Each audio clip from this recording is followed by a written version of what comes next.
मित्रांनो, पार्टी करायची आहे तर मग चला ना, सोलापूर बरोबरच विजापुरात प्रसिद्ध असलेल्या चाचा मच्छी ढाब्यावर. चाचा मच्छी ढाबा, विजापूर रोड, टाकळी, सोलापूर. संपर्क 9765 कोट्यवधी रुपयांचा खर्च पुतळा उभारण्यासाठी होत असल्याने त्याची मजबूती देखील तेवढीच महत्वाची असते असे सांगत छत्रपती शिवाजी महाराजांचा पुतळा कोसळणे ही अत्यंत दुःखदायक गोष्ट आहे अशी प्रतिक्रिया प्रसिद्ध शिल्पकार भगवान रामपुरे यांनी व्यक्त केली आहे.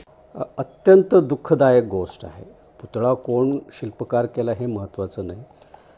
अनेक लोकांच्या भावना त्यात दुखावल्या गेल्या आणि त्याला कोण जबाबदार आहे हे फक्त शिल्पकारच नाही, अनेक जण जबाबदार आहेत. कारण ज्यांनी कोणी त्याला ऑर्डर दिली किंवा ज्या पद्धतीने टेंडर काढलं जातं आणि टेंडरमध्ये नियमच असा आहे की जो सर्वात कमी कोटेशन देईल, रक्कम कमी असेल त्यालाच दिलं जाते. त्याच्यामुळे जे अनुभवी कलावंत आहेत किंवा ज्यांच्याकडे जे खूप योग्य रेट लावतात तर त्यांना ते काम मिळत नाही आणि नको त्या माणसाला काम मिळालं जातं. आणि आणखीन सिस्टीमचे काही सोर्सेस आहेत, म्हणजे ज्याला आपण वशिलेबाजी म्हणतो, अशा टाईपने मर्जीतल्या माणसांना काम दिलं जाते. ते सगळं सिस्टीम आहे. ते कसं काय ते मी इथे सांगत बसत नाही. स्वानुभव फार मोठा आहे, म्हणजे जवळजवळ 40 वर्षाचा अनुभव आहे आणि म्हणून मी टेंडर पद्धतीने काम करणं जवळजवळ 20 वर्ष झालं बंद केलेलं आहे. माझं शेवटचं काम 2003ला झाशीचा राणी सोलापूरच्या महानगरपालिकेमध्ये सोलापूरमध्ये बसलेला आहे.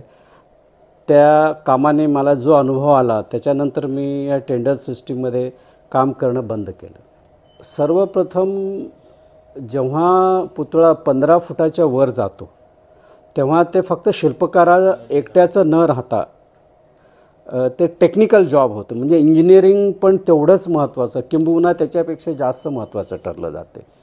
इंजिनिअरिंग जॉब म्हणजे जितकी उंची असते त्याप्रमाणात ते उंची खाली पाया देखील तेवढंच, जसं वृक्ष जेवढं मोठं असेल तेवढं त्याच्या मुळा खाली जातात, तेवढं पाया भक्कम असणं फार गरजेचं असतं. ते पाया करत असताना जमीन कशी आहे हे सर्वे केलं जाते. म्हणजे मुरूम आहे, माती आहे, पाणी आहे की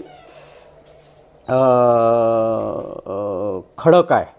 आणि जर काळं खडक असेल तर ते उत्तम समजलं जाते.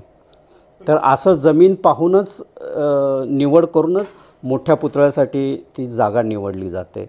शिवाय हवेचा म्हणजे भूकंप जर झाला चुकून तर ते जमीन किती कंप पावते ह्याचा विचार करून ते कन्स्ट्रक्शन केलं जातं. म्हणजे भूकंप झालं तरी पडता कामा नये. म्हणजे जवळजवळ 500 वर्ष गॅरंटी असल्याशिवाय एवढे मोठे पुतळे, म्हणजे इतकं तुम्ही खर्च करता कोट्यावधी, तर तेवढं मजबूती देखील तेवढंच महत्त्वाचं आहे ना. कुठेतरी निकृष्ट दर्जाचं काम झालं असं वाटतं का? हो, 100% झालं. कारण निविदा सिस्टीममध्ये कामं जर तुम्ही कलावंतांना दिलात तर जे स्वस्त असते तर स्वस्तामध्ये तुम्हाला चांगलं काम, दर्जेदार काम आणि उत्कृष्ट कामची कशी अपेक्षा करता तुम्ही. आणि यात चांगले कलावंत बाजूला होतात, जसं मी किंवा आणखीन काही चांगले कलावंत आहेत आपल्या महाराष्ट्रात, भारतात. ते लोक या स्पर्धेत भाग घेत नाही. माझ्याकडे स्वतः क्लायंट आला आणि माझ्या मर्जीप्रमाणे करायला, म्हणजे वेळ देखील फार महत्त्वाची आहे इथे. वेळ देखील म्हणजे ही सिस्टीम जबाबदार, फक्त कलावंत एकटाच जबाबदार नाही. कलावंताला काय वाटते की काम मिळालं आहे, आपलं नाव होईल म्हणून तो उत्साहाने काम करतो. आता या पुतळ्याच्या संदर्भात सांगायचं झालं की 24 वर्षाचा मुलगा आहे. आता बघा, 24 वर्षाचा मुलगा, त्याला अनुभव किती असेल. आणि हे मोठ्या पुतळ्यांची ट्रेंड तर आत्ता आली आहे, 5-6 वर्ष झालेलं आहे. तर त्याचा अभ्यास किती आहे, त्याचा अभ्यास असला पाहिजे ना, अनुभव असलं पाहिजे, अभ्यास असलं पाहिजे. काम आता काम कसं मिळा ते तो आणि ते देणारे तेच जाणतील. मी त्यात पडत नाही. त्या सिस्टीममध्ये कसं काम मिळते, कसं काम मिळवायचं ह्याच्यामध्ये पडत नाही.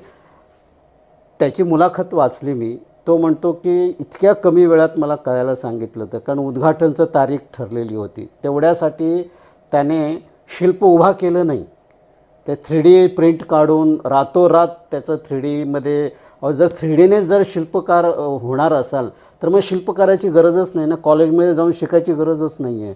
3D मशीन विकत आणलं जाते आणि त्याच्यानं तुम्ही पाहिजे तो प्रिंट तुम्ही इनलार्ज करू शकता. इनलार्ज म्हणजे शिल्पकार नाही आहे, तुम्ही मूळ प्रत तुम्हाला करावी लागते आणि त्याचं इनलार्ज केलं. समजा 100, आता मी 108 फूट केलं, स्केल मॉडेल होता माझं 3.5 फूट.